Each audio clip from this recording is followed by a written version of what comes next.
Melanjutkan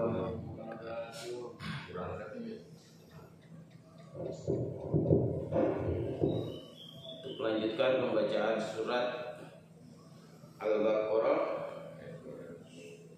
ayat 243 dan 244.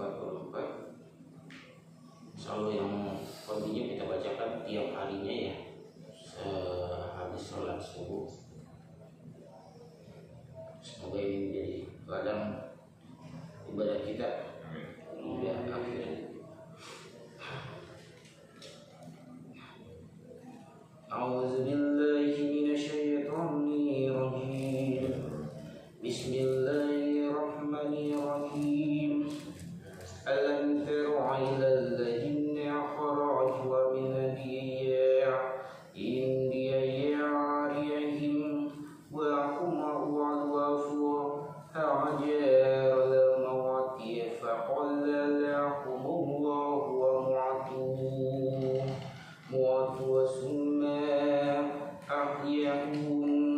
inna allaha alladhu fadali allan nasi walakinna absaran nasi la yasquruna waqati alwa fi sabilillahi wa'lamu anna allaha sami'un 'alim.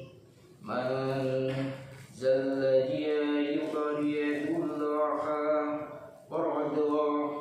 حسنا فيضاعفه له أضعافا كثيرة والله يدعو بالعدل ويبعث وإليه ترجعون. Sadaqallahul-Azim. Yang artinya, apakah kamu tidak memperhatikan orang-orang yang keluar dari kampung halaman mereka, sedang mereka beribu-ribu jumlahnya karena takut mati? Maka Allah berfirman kepada mereka, matilah kamu. Kemudian Allah menghidupkan mereka. Sesungguhnya Allah mempunyai karunia terhadap manusia, tetapi kebanyakan manusia tidak bersyukur. Ayat 243. Dan berperanglah kamu sekalian di jalan Allah, dan ketahuilah sesungguhnya Allah Maha mendengar lagi Maha mengetahui. Ayat 244. Siapakah yang mampu memberi pinjaman kepada Allah, pinjaman yang baik, menafkahkan hartanya di jalan Allah, maka Allah akan melipat gandakan pembayaran kepadanya dengan lipat ganda yang banyak. Dan Allah menyempitkan dan melapangkan rizki, dan kepadanya lah kamu dikembalikan. Surat Al-Baqarah ayat 245. Penjelasannya mengenai ayat ini dari Ibnu Abbas mengenai firman Allah berikut ini.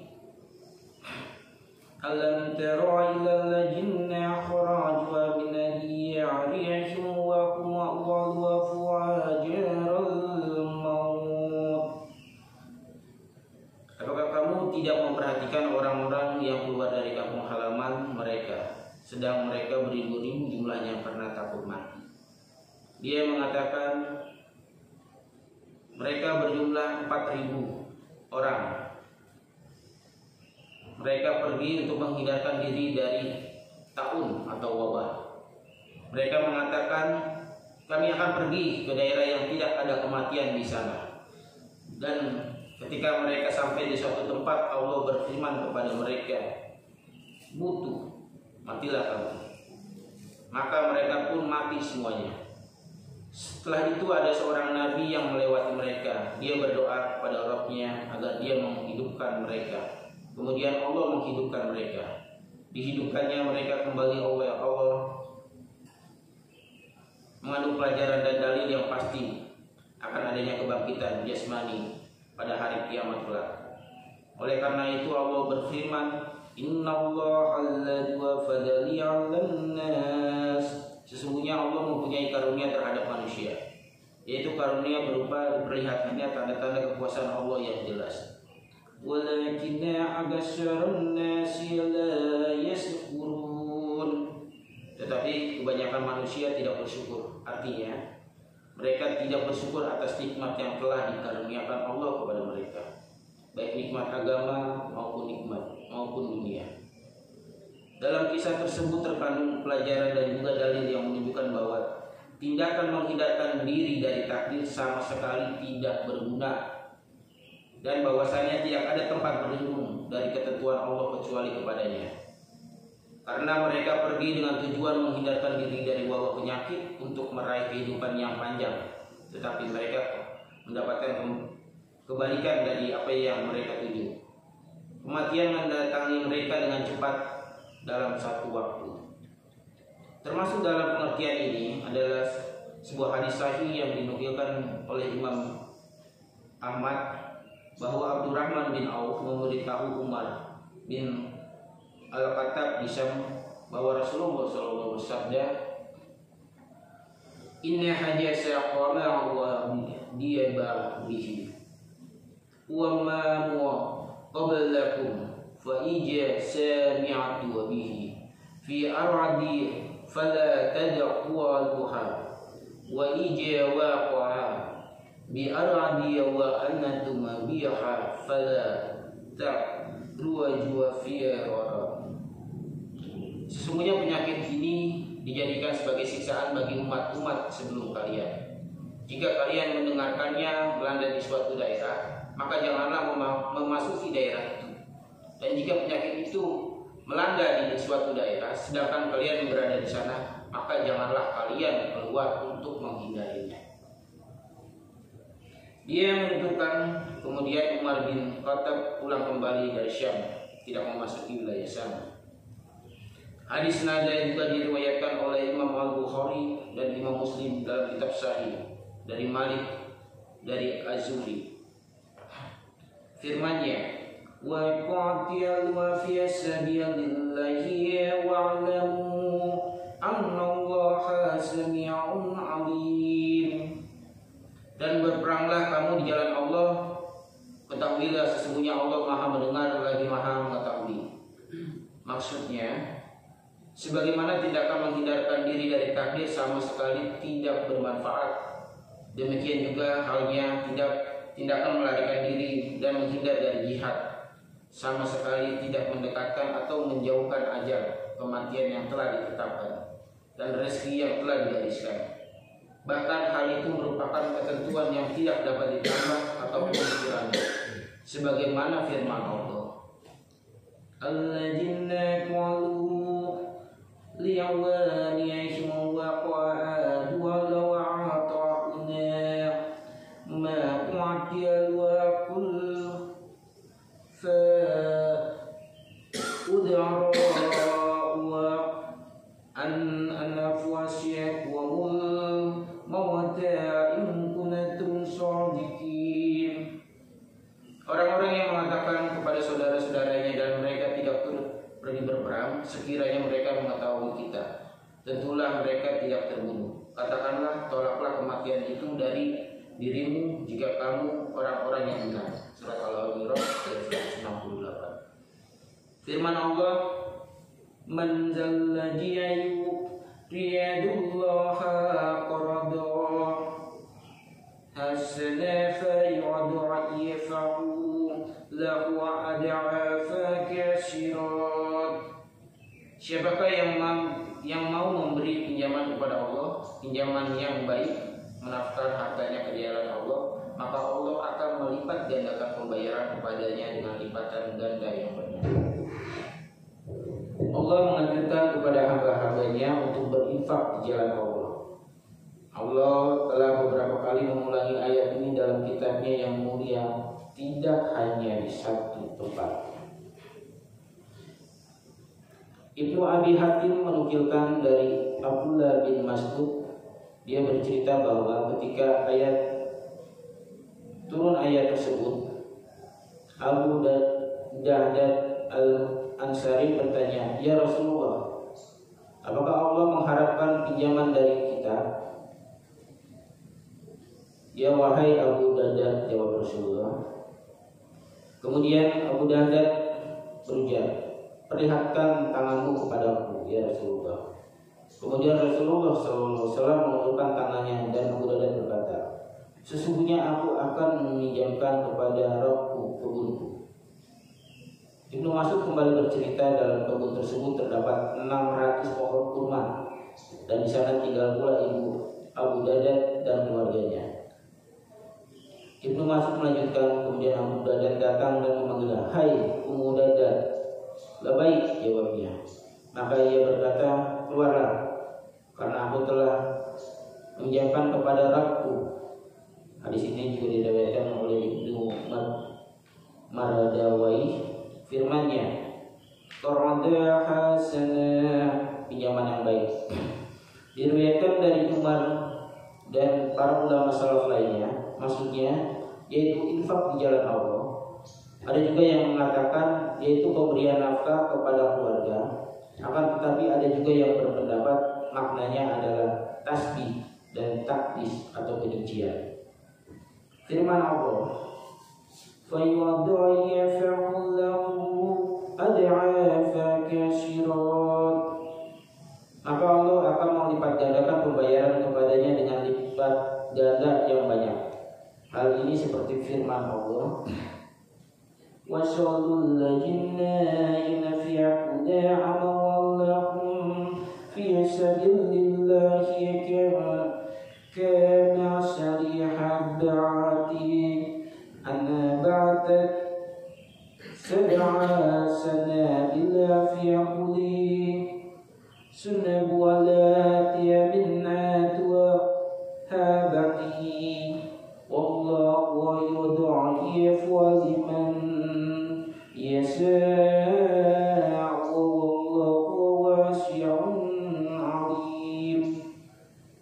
Perumpamaan, nafkah yang dikeluarkan oleh orang-orang yang menafkahkan hartanya di jalan Allah adalah serupa dengan butiran benih yang menumbuhkan 7 tangkai.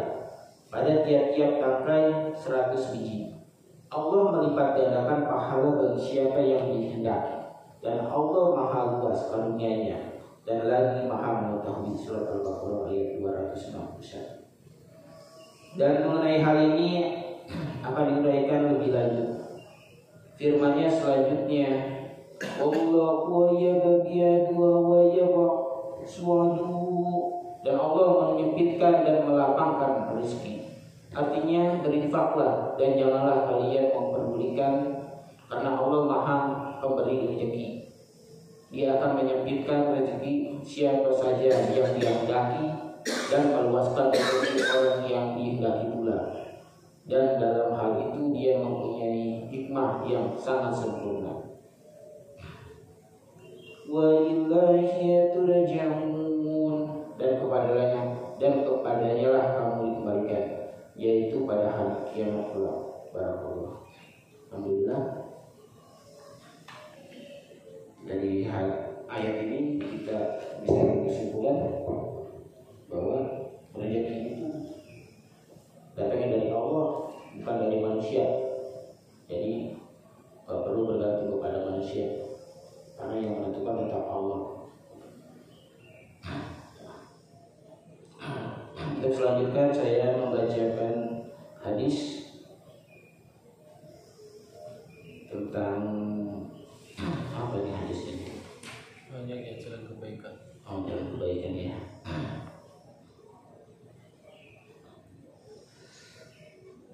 Dari Jabir berkata, Rasulullah bersabda, tiada seorang muslim pun yang menanam suatu tanaman, melainkan apa saja yang dimakan dari hasil tanaman tersebut merupakan sedekah baginya, dan apa saja yang dicuri dari tanaman tersebut merupakan sedekah baginya, dan tidak pula tanaman tersebut dikurangi oleh seseorang melainkan itu merupakan sedekah baginya. Hadis riwayat Muslim. Dalam riwayat Imam Muslim yang lain disebutkan, tidaklah seorang muslim menanam suatu tanaman, kemudian dari hasil tanaman itu dimakan oleh manusia ataupun binatang ataupun burung, melainkan semua itu merupakan sebagai sedekah baginya sampai hari kiamat. Dalam riwayat Imam Muslim yang lain disebutkan, tidaklah seorang muslim menanam suatu tanaman, tidak pula ia menanam suatu tumbuh-tumbuhan, kemudian dari hasil tanaman itu dimakan oleh manusia atau binatang atau apa saja, melainkan semua itu merupakan sedekah baginya. Imam Al-Bukhari dan Imam Muslim meriwayatkan dalam hadis-hadis dalam riwayat Anas. Penjelasan dalam hadis ini terdapat bukti keluasan kemurahan Allah dan Allah memberi pahala setelah meninggal dunia, sebagaimana Allah memberi pahala ketika masih hidup, dan bahwa sesuatu yang diambil dari seorang yang bukan pekerjaannya, maka hal itu sebagai sedekah bagi pemiliknya. Saya ulangi, dari Jabir berkata Rasulullah SAW bersabda, tiada seorang muslim pun yang menanam suatu tanaman, melainkan apa saja yang dimakan dari hasil tanaman tersebut merupakan sedekah baginya, dan apa saja yang dicuri dari tanaman tersebut merupakan sedekah baginya, dan tidak pula tanaman tersebut dikurangi oleh seorang, melainkan itu merupakan sedekah baginya. Hadis riwayat Muslim. Dalam riwayat Imam Muslim yang lain disebutkan, tidaklah seorang muslim menanam suatu tanaman, kemudian dari hasil tanaman itu dimakan oleh manusia ataupun binatang ataupun burung, melainkan semua itu merupakan sedekah baginya sampai hari kiamat. Dalam riwayat Imam Al-Bukhari yang lain disebutkan, tidaklah seorang muslim menanam suatu tanaman, tidak pula ia menanam suatu tumbuh-tumbuhan, kemudian dari hasil tanaman itu dimakan oleh manusia atau binatang atau apa saja, melainkan semua itu merupakan sedekah baginya. Imam Bukhari dan Imam Muslim meriwayatkan hadis dari riwayat Anas.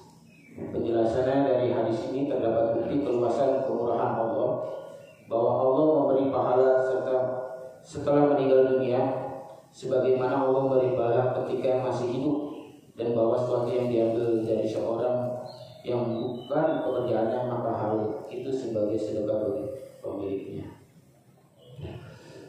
Dari hadis ini kita bisa mengambil kesimpulan bahwa tanaman juga bisa jadi ladang sedekah, wakaf bagi kita, baik itu dimakan oleh kita, keluarga, atau pencuri, atau burung, atau yang lainnya, dan juga oksigennya juga sedekah bagi masyarakat sekitar.